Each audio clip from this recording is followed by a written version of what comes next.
सबसे पहले कल सुप्रीम कोर्ट में एमसीडी मेयर चुनाव के मामले में आम आदमी पार्टी की बहुत बड़ी जीत हुई, जनतंत्र की जीत हुई, दिल्ली की जनता की जीत हुई, देश की जनता की जीत हुई। जो गलत तरीके से एलजी साहब और बीजेपी वाले हारने के बावजूद भी जोर ज़बरदस्ती करके असंवैधानिक तरीके से, गैरकानूनी तरीके से बीजेपी का मेयर बनाने की कोशिश कर रहे थे, उस षड्यंत्र को एक तरह से नाकाम कर दिया सुप्रीम कोर्ट ने। अभी थोड़ी देर पहले मैंने एलजी साहब के पास प्रस्ताव भेजा है कि 22 फरवरी को मेयर के चुनाव कराए जाएं। मैं उम्मीद करता हूं कि अब जल्द ही चुनाव होंगे और जल्द ही दिल्ली को उनकी मर्ज़ी का, जो उन्होंने वोट डाले थे, जो मैंडेट दिया था, उसके हिसाब से मेयर मिलेगा। लेकिन आज जो मैं आपके सामने रखने जा रहा हूं मुद्दा, वो सुन के आप लोग चौंक जाएंगे। कल सुप्रीम कोर्ट के अंदर जो केस हुआ, उस केस के पहले की कहानी मैं आप लोगों को बताना चाहता हूं कि उस केस को असंवैधानिक तरीके से इन्फ्लुएंस करने की किस तरह से एलजी साहब ने कोशिश की कि सुप्रीम कोर्ट के अंदर सच्चाई नहीं बताई जानी चाहिए। सुप्रीम कोर्ट में सच्चाई बताने से रोकने के लिए एलजी साहब ने पूरी कोशिश की। शैली ओबेरॉय जो हमारी मेयर कैंडिडेट हैं, उन्होंने सुप्रीम कोर्ट में केस किया।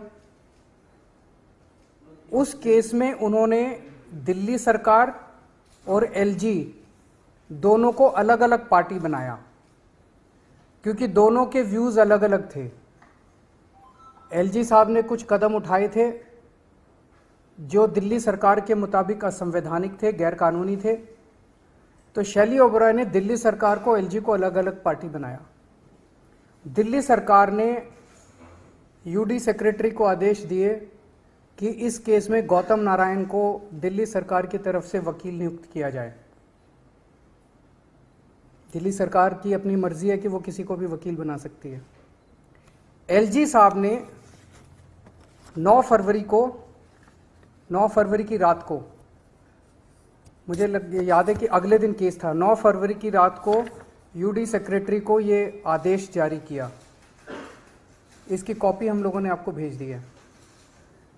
इसका सेकंड पैराग्राफ अगर आप पढ़ेंगे तो एलजी साहब ये कह रहे हैं कि honourable lieutenant governor has desired that urban development department shall defend this petition.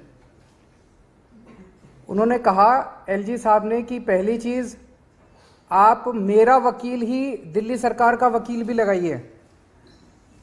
Shri Tushar Mehta LG साहब के वकील थे। दिल्ली सरकार के अफसर को आदेश दिया गया कि तुषार मेहता को ही दिल्ली सरकार का वकील भी लगाइए।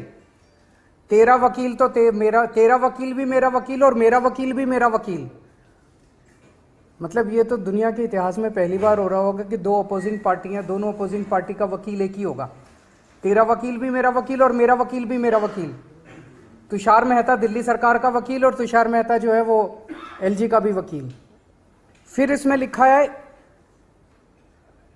कि Delhi urban development department shall defend this petition. LG साहब उसको कह रहे हैं, अफसर को, कि जितने गलत काम मैंने किया आपको सुप्रीम कोर्ट में उसको डिफेंड करना है। आपको सच्चाई नहीं बतानी, आपको देख के सुप्रीम कोर्ट के अंदर मेरे सारे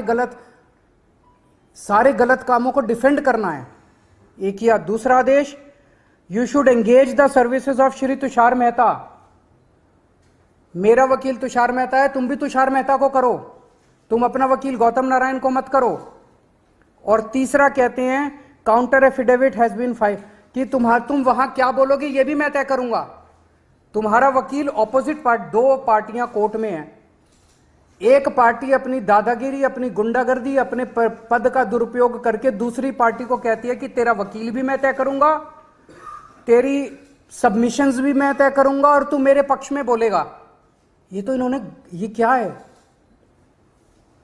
तो ये दो डायरेक्शन जब उस अफसर के पास गई, उस अफसर को दिल्ली सरकार के मनीष सिसोदिया जी ने डायरेक्शन दी कि आप गौतम नारायण को कीजिए, एलजी साहब ने डायरेक्शन दी कि आप तुषार मेहता को कीजिए। वो बेचारा अफसर आप सोच सकते हैं क्या करता। उसके पास कोई चारा नहीं था, उसने तुषार मेहता जी के पक्ष में अपना वकालतनामा दिया। दिल्ली सरकार का वकालतनामा भी तुषार मेहता जी के पक्ष में दे दिया।